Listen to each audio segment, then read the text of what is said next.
Hey everybody, welcome back. It's Jordan here. Today we're going to be checking out the LEGO Ideas Hocus Pocus Disney set here. It is the Sanderson's Cottage with 2,316 pieces. This set here retails for $230 US. In my opinion, the front cover of the instruction manual is rather boring. I don't think it should have a white background based on the feel of this set.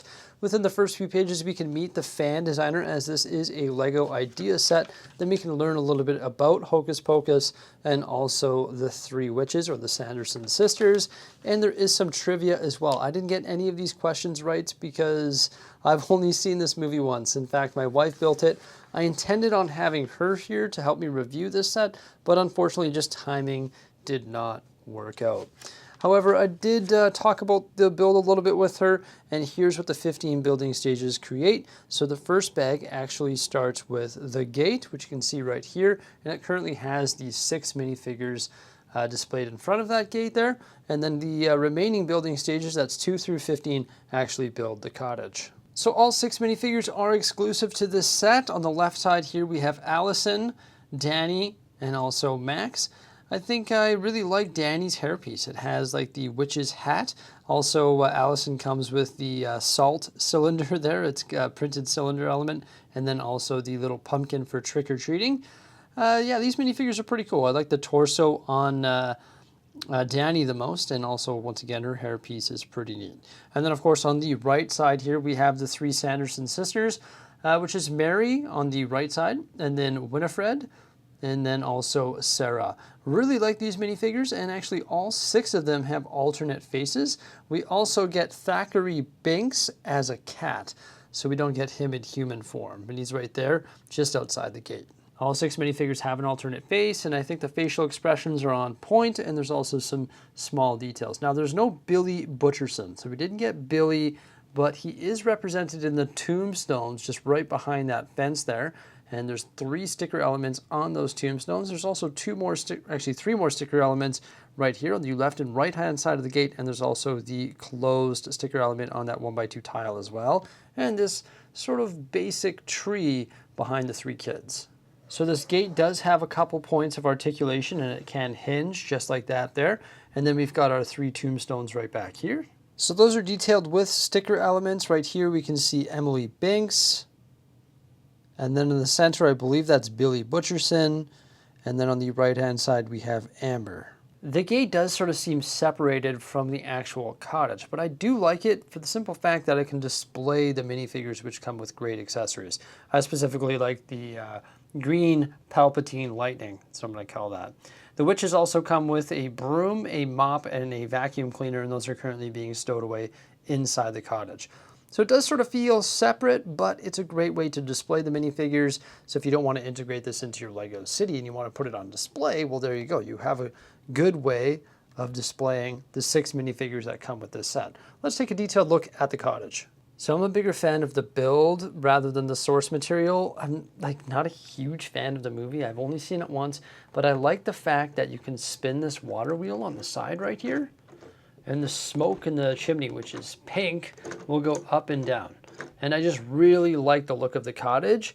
And there's something that's really interesting about it. You see all of this detail here? Well, this can all very easily be removed. It's just pinned in spot. I can just pull that all off. I would be able to pull this off as well.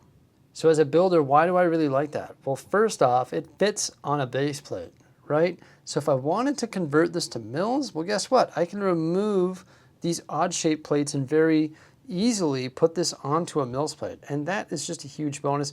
And it is actually just the perfect fit for a base plate. I really like that. And I think LEGO, or the designer of this set, actually thought of that. They're like, okay, well, maybe somebody's going to want to put this into their LEGO city, and maybe they're going to want to put it onto a mills plate. So let's make that easy for them. So let's take a look at the exterior of the building. We've got the front door, which has a large sticker element on it. And then there's some nice handrails there built with the horn elements. There is a 2x3 sticker tile right here, the Sanderson's Witch Museum. So this can be displayed as the Sanderson's Cottage, or it can also be displayed as the museum. We've got some nice tiles out front here, also a stump, some greenery and some vines sort of creeping up the building there. It's funny, when I was talking to Jose, I was like, what is that, like For a guillotine? No, you'd put a minifigure in there though, like the head, or like the neck and the 2 arms, right? Yeah, pretty funny. I don't think you can actually put a minifigure in there because it's just a 1x4 Technic brick, but it's funny that they have it there. The windows on either side of the front door look really good, right? They're the dark brown ones with the gold shutters.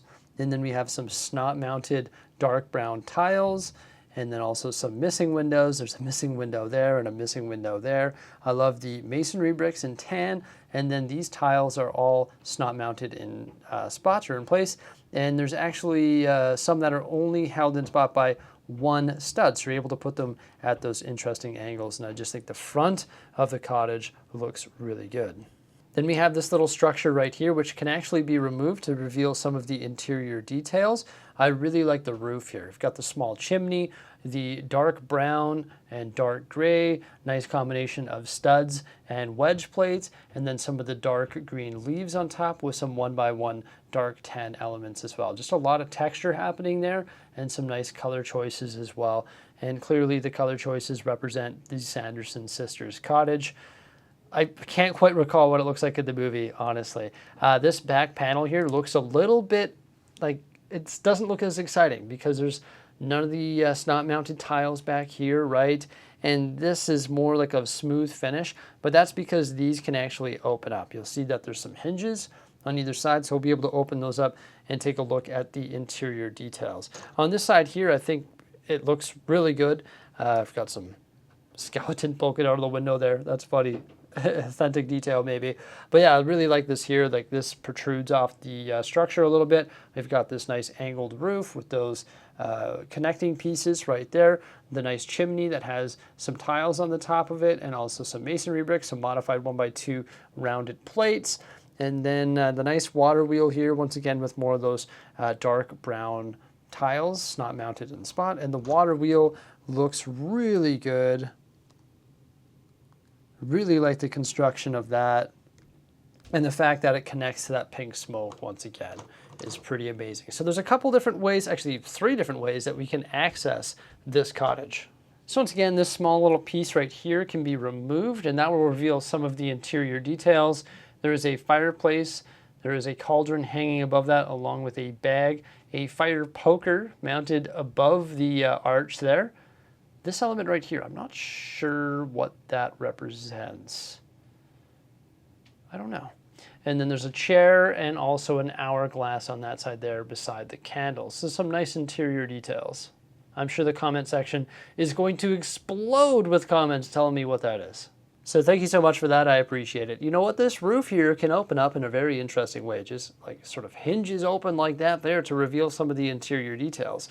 Now, that's the only roof panel that can open up. Well, technically you could open this one up, Jose was telling me, but you would have to remove this little structure and probably modify this chimney, because apparently this roof is actually attached the same way. But, you know, the smoke is connected to the water wheel. I don't really want to do that, and I'm breaking my set down here. I don't really want to fiddle around with it too much just to open up that roof. But it's pretty neat the way that it opens up, so you can see the skeletons sort of swinging about inside. The skeleton cages are pretty interesting, but there's something that annoys me about them. I actually had a detailed look at this just so I know what I'm talking about, right? The doors can open up here as well, which is pretty neat.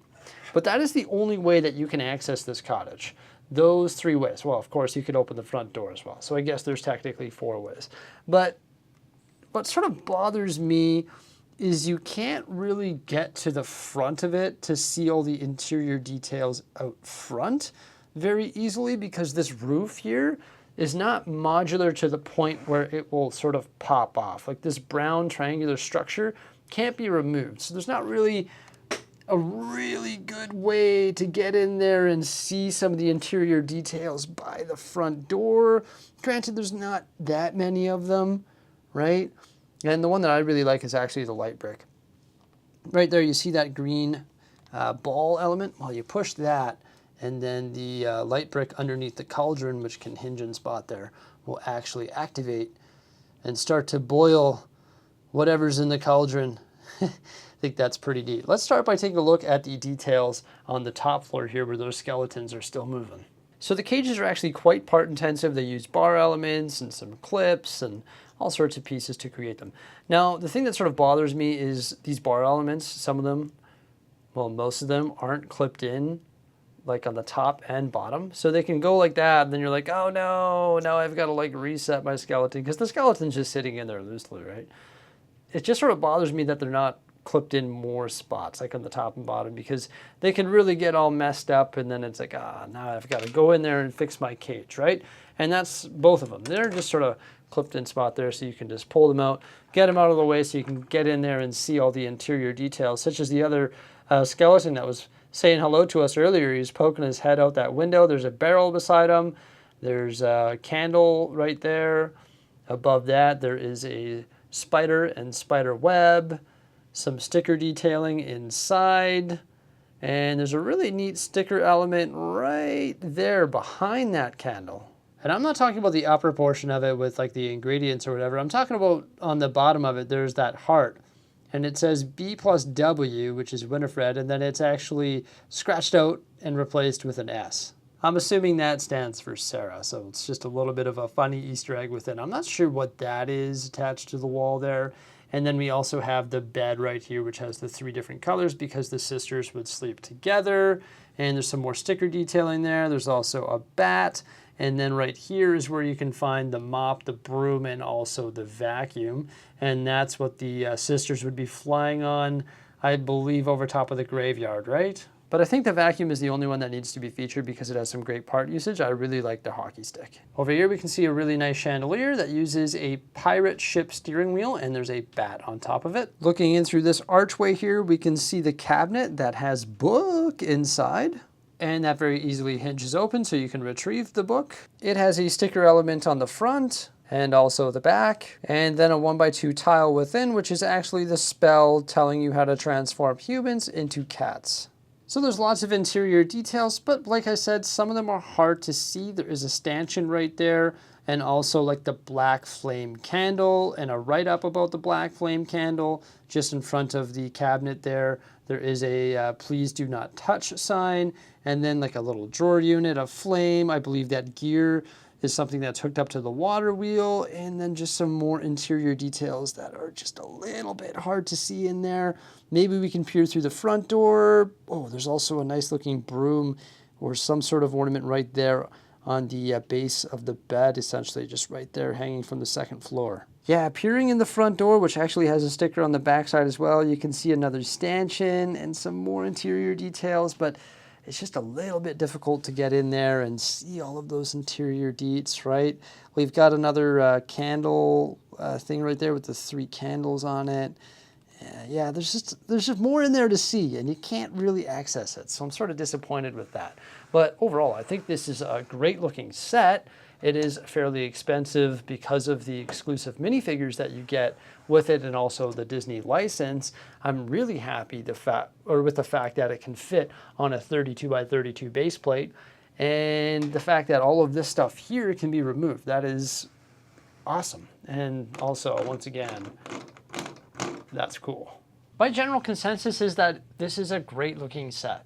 I love the cottage, and I think a lot of people will want to get this just for the cottage, even if you're not a fan of Hocus Pocus. And if you're a fan of Hocus Pocus, well, then you're in luck, because you get a beautiful cottage, 6 great minifigures, and a lot of references to the movie. So I think it's a win, like all around, but you've got to be willing to spend the money on it, right? Yeah, and I think it's the right size. I don't think you'd want to go any smaller. I think it's the perfect set to represent this Disney film. Let me know what you think of this set by commenting below. Please remember to like, subscribe, and stay tuned for some more great stuff. And farewell. Have yourselves a great day.